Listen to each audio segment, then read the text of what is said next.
नमस्कार, खबर समय जगत में आपका स्वागत है। मैं हूं आपके साथ अंकिता और आइए अब खबरें देखते हैं विस्तार से।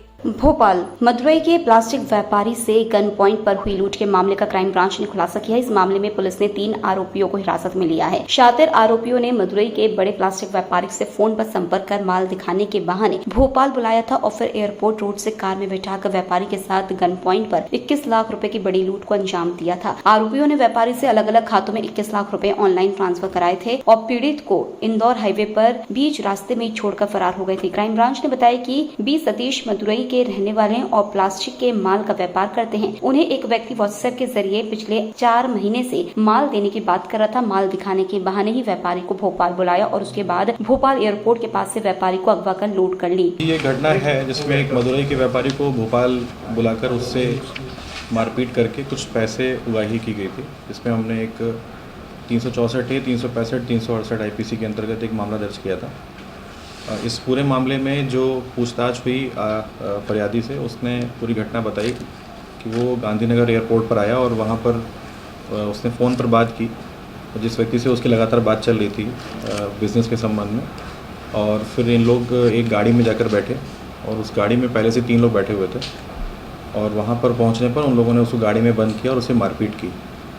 फिर वहाँ से उसको वो लेकर पूरे शहर क्षेत्र में घूमते रहे और विदिशा और गुना के रास्ते आगे ले गए और उसके अकाउंट से अपने कुछ 7 अकाउंट्स में करीब 20 लाख रुपए 21 लाख रुपए ट्रांसफ़र करवा लिए। फिर उसको वहाँ पर रास्ते में छोड़ के वो लोग वहाँ से फ़रार हो गए। इसके बाद वो वापस इंदौर आया और इंदौर से वापस अपने होम टाउन गया। वहाँ से उसने रिपोर्ट की। फिर उसको हमने दोबारा बुलाया, उससे बातचीत हुई। उसके आवेदन के आधार पर हमने एफआईआर कायम की और इसमें सीसीटीवी फुटेज के माध्यम से हमें वो गाड़ी का नंबर मिला जिससे इन लोगों ने उसको अपहृत किया था।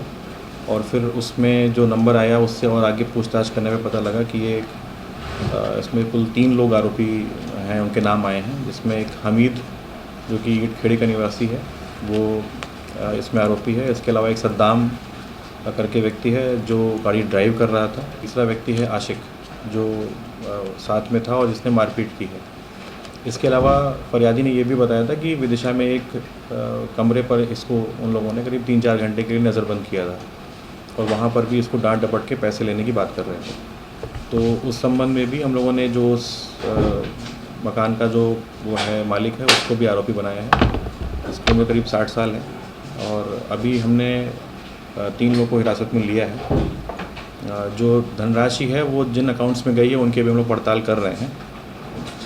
उससे जुड़े हुए नंबर्स की लोकेशन और डिटेल्स अभी हमारे पास आनी बाकी है और इसमें अभी कुछ लोग की गिरफ्तारी होना शेष है। सर मेन कौन है सर, पूरी स्क्रिप्ट किसने लिखी, किस तरह से इसको लूटा है? अभी जो यहाँ पर भोपाल में आरोपी पकड़े गए हैं उनसे ये पता लगा है कि आशिक जो तीसरा व्यक्ति है जो इसमें इनके साथ शामिल था वो अभी नहीं मिल पाया है। वो भी इसमें मास्टरमाइंड है। और एक व्यक्ति और है जिसने फरियादी को करीब 3-4 महीने पहले से व्हाट्सएप पे और बाकी सोशल मीडिया पे बातचीत करनी शुरू की थी और उसको धंधे के लिए बार बार वो यहाँ भोपाल बुलाया करता था। तो वो इसमें मुख्य आरोपी है। पर उसकी जानकारी अभी आशिक से ही मिल पाएगी। बाकी जो 2 पकड़े गए हैं उनको उसकी जानकारी नहीं है।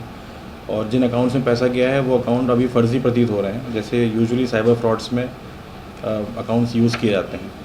तो फिलहाल अभी आशिक एक हमें नाम पता है। इसके अलावा और जो नाम खुलेंगे वो आगे की विवेचना पता लगेंगे। फरियादिया ने पहले बताया कि जब वो एयरपोर्ट पहुंचा तो 3 लोग थे, वो 3 लोग कौन थे और ये जो गिरफ्तार हुए हैं ये वही 3 लोग? हाँ, वही 3 लोग हैं।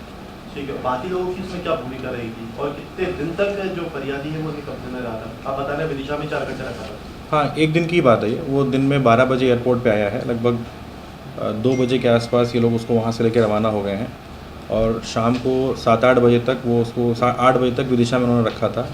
उसके बाद वहाँ से लेकर उन्होंने उसको गुना में रोड पे छोड़ा है रात में 12 बजे के आसपास। फिर वहाँ से वो बाई रोड बस करके इंदौर आया और वहाँ से एयरपोर्ट से अपने घर गया था। गाड़ी में आशिक भी था? गाड़ी में 3 लोग थे फरियादी के अलावा, आशिक, हमीद और सद्दाम। आशिक फरार है? आशिक फरार है। बरामद की क्या की गई सर? ये राम सिंह मीणा क्या होता सर इसमें?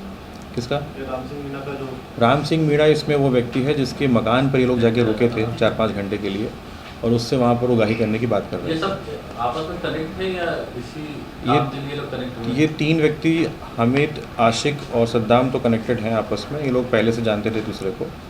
राम सिंह से इनकी जान पहचान भी पहले से है, लेकिन जो मुख्य आरोपी है जिससे फ़ोन पे फरियादी की बात हो रही है उसकी जानकारी अभी क्लियरली नहीं मिल पाई है, क्योंकि वो जो इन तीनों में इनका जो मुख्य सरगना है आशिक, वो अभी फरार है। काम के लोग कुछ पैसे दिए गए जब कुछ बात हुई थी, कितने वो पैसे दिए गए? वो जो फरियादी है उसने ये बताया कि लोग आपस में बात कर रहे थे, जिस व्यक्ति से इनकी बात हो रही थी वो इनको पैसे ट्रांसफ़र करने वाला था। इन लोगों को उसके बदले कुछ पैसे मिले भी हैं इनके अकाउंट में, पर वो निकल गए हैं अकाउंट से पैसे। उसकी जांच भी हम लोग कर रहे हैं अभी कि कितने पैसे इनको आए थे और कितने पैसे निकाले हैं इन्होंने। अभी बरामदगी कितनी है इनके पास से? कुछ जब्ती हुई है? बरामदगी किसी अभी पैसे की नहीं हुई है, इनकी उस कार की बरामदगी हुई है जिसकी शिनाख्त फरियादी ने भी की है, उस स्विफ्ट गाड़ी की। इसके अलावा इनके पास से एक नकली पिस्टल मिली है जिसको दिखा के इन्होंने उसको डराया था। उसके अलावा भी कोई धनराशि बरामद नहीं हुई है। उसमें करीब 3-4 घंटे का समय लगता है ट्रांसफ़र करने में, अकाउंट ऐड करने में, तो वो क्या इतने समय तक इसको साथ में रखी हुई थी? हाँ, वही इसीलिए उन्होंने उसको उस मकान में नज़रबंद किया था। और जो इनके अकाउंट की फैसिलिटीज़ हैं फरियादी की, उसमें बेनिफिशियरी को सेम डे ऐड करके आप पैसा ट्रांसफ़र कर सकते हैं, क्योंकि उनका बिज़नेस का अकाउंट है तो उसमें ये सुविधाएं उपलब्ध हैं। सर, इससे पहले भी क्या ऐसी वारदात कर चुके हैं?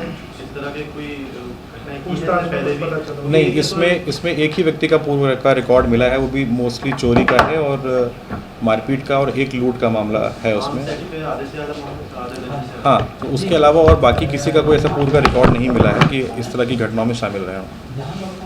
तो सर एक ही को ये टारगेट कर रहे थे कि और भी लोगों को टारगेट कर रहे थे कि एक ही आया पहले और भी लोगों को कर रहे हैं, व्हाट्सएप पे कर रहे थे? हाँ, मुझे ऐसा लगता है कि और लोगों को टारगेट किया होगा इन्होंने, क्योंकि मतलब ये जिस प्रोफेशनली इन्होंने काम किया है कि उसको यहाँ बुलाकर उसको अगवा करना, पर अभी अपने पास इस तरह की कोई शिकायत आई नहीं है। और अगर ऐसा कुछ पता लगता है तो हम उसको इसमें शामिल करके जांच करेंगे आगे। खबर समय जगत के लिए संवाददाता आदित्य सराठी की report. For latest news, subscribe to our channel and press the bell icon.